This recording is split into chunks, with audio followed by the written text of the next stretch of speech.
Good day, here are the headlines of the Philippine News Agency. President Ferdinand R. Marcos Jr. and U.S. Vice President Kamala Harris met on the sidelines of the APEC Leaders Summit to discuss ways to maintain peace in the West Philippine Sea.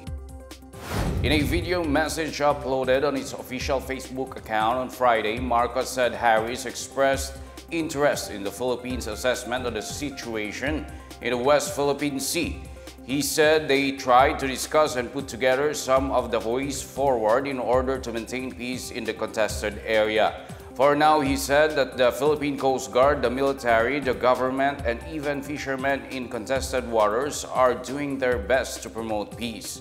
In a related statement, the White House said Marcos and Harris also renewed the Philippines and the U.S. strong ties and discussed efforts to expand commercial and economic cooperation. They also welcomed the conclusion of the 123 Civil Nuclear Cooperation Agreement that will deepen the two countries' partnership towards a global clean energy economy and improve energy security. President Marcos also said he would talk to Chinese President Xi Jinping to discuss ways to prevent conflict in the West Philippine Sea. Marcos brought up the West Philippine Sea issue amid China's aggressive actions inside Philippine territory. The Philippines maintains its sovereign rights over the country's exclusive economic zone despite China's refusal to recognize the arbitral ruling that invalidates its claims over the entire South China Sea. We are continuously trying to maintain the peace, and now that's what I see the mission of the Philippines, the Philippine Coast Guard, the Philippine military, our fishermen, all of us. Is our basic fundamental mission here is to maintain the peace. And that is essentially what we discussed. And again, we will get the view of the Chinese president on what we can do to bring down the temperature, to not escalate the situation in the West Philippine Sea. President Ferdinand R. Marcos Jr. presented the country's efforts towards adopting green technology as the world transitions from fossil fuel use to renewable energy.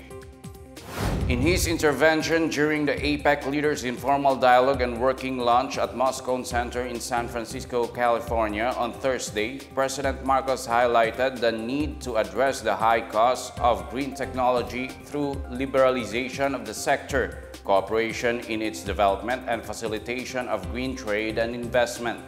The president mentioned how the Philippines liberalized to full ownership in the solar, wind, and geothermal sectors, reduced tariff rates on environmental goods, and advanced the promotion and increased adoption of renewables, along with diversification of energy sources.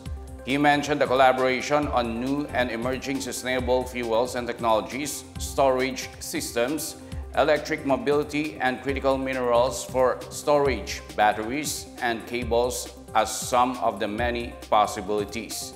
He stressed the need for economic reform aside from good regulatory practices and integrating innovation to encourage and adopt a green economy. The president also said efforts towards transition for energy security and environmental protection and preservation must be just, inclusive, sustainable, and affordable. The Land Transportation Franchising and Regulatory Board, or LTFRB, has made an appeal to transport group Piston to call off its planned 3-day strike starting Monday. During a press conference, LTFRB Chairperson Teofilo Guadis III mentioned the impact of the strike and warned that it would result in the cancellation or suspension of their franchises. However, Guadis expressed confidence that the transport strike will be manageable in Metro Manila and even in the provinces in case it pushes through. As such, he said there is no need to suspend classes or work from November 20 to 22. In a separate interview, Piston National President Modi Floranda said they will only cancel the transport strike once the government agrees to remove the consolidation requirement. The LTFRB insists that franchise consolidation is necessary to make it simpler and easier for jeepney operators and drivers to comply with the PUV modernization program. Guadis hopes that a compromise will be reached by both parties for the sake of the commuters. The House leadership denies rumors of an impeachment complaint against Vice President Sara Duterte, dismissing them as baseless and detrimental to political unity. In a statement, House Majority Leader Manuel Jose Dalipe described the rumors as fake news and are mere attempts to sow discord between the Vice President and Speaker Martin Romualdez. He also explained the rigorous process and stringent requirements for filing an impeachment complaint in Congress. Deputy Majority Leader Erwin Tulfo echoes Dalipe's stance, denying any discussions or plans for the Vice President's impeachment, adding that even the House leadership was surprised by the news. Tulfo said there's been no substantial deliberation among party leaders regarding the matter and highlights the absence of impeachable offenses attributed to the Vice President. PAGASA is monitoring a low-pressure area that is expected to enter the Philippine Area of Responsibility this Friday. PAGASA said this was the LPA that developed into a tropical depression outside PAR on Monday but weakened back later this week. The LPA was last spotted 990 kilometers east of northeastern Mindanao. PAGASA said it will move closer this weekend and bring rains over southern Luzon, Visayas, and northern Mindanao.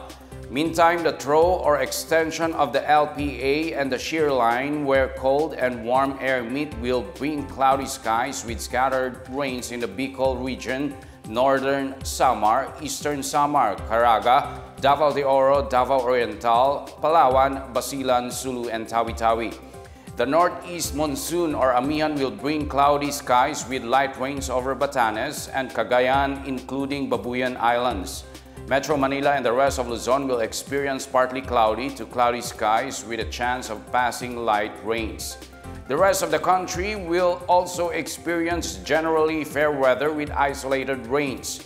Meanwhile, northern and central Luzon can expect cool weather, especially in Baguio City where temperatures may drop to 14 to 15 degrees Celsius this weekend. And that's the latest and the biggest stories in the PNA headlines. For more news updates, please visit our website pna.gov.ph or our Facebook and X account, Philippine News Agency. The PNA headlines is also streamed via the Servicio Facebook page. You may also watch the PNA headlines through the Philippine News Agency's YouTube account, via the News and Information Bureau website nib.gov.ph, under the PNA News or the Facebook page of the Presidential Communications Office or PCO. It's 38 days before Christmas. I am Wilnard Basilonia and this is the PNA Headlines, bringing stories that unite the nation.